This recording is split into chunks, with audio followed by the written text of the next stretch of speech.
রাজধানীর বনানীতে নিজ বাসায় আগুনে দগ্ধ হয়েছেন জাতীয় কবি কাজী নজরুল ইসলামের নাতি বাবুল কাজী। আশঙ্কাজনক অবস্থায় তিনি জাতীয় বার্ন ও প্লাস্টিক সার্জারি ইনস্টিটিউটে চিকিৎসাধীন।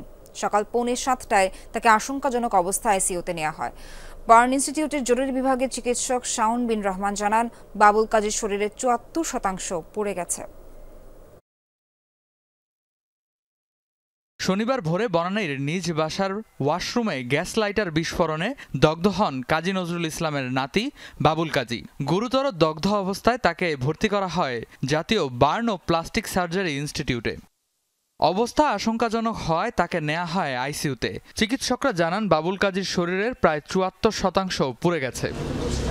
দুপুরে মেডিকেল বোর্ডের মিটিং শেষে হাসপাতালের যুগ্ম পরিচালক মারুফুল ইসলাম জানান, মারাত্মকভাবে ক্ষতিগ্রস্ত হয়েছে শ্বাসনালী, পুড়ে গেছে শরীরের বিভিন্ন অঙ্গ। তার মাথা থেকে হাঁটুর নিচ পর্যন্ত এই পোড়াটা রয়েছে। সবকিছু একেবারে প্রকাশ্যে বলে দেওয়া যায় না যে এরকম হবে। Actually patient is not in good condition. হাসপাতালের পরিচালক জানান, লিভার ট্রান্সপ্লান্ট, ডায়াবেটিক্স সহ বেশ কিছু রোগে আক্রান্ত বাবুল কাজী, তাই পরিস্থিতি অনেকটাই আশঙ্কাজনক।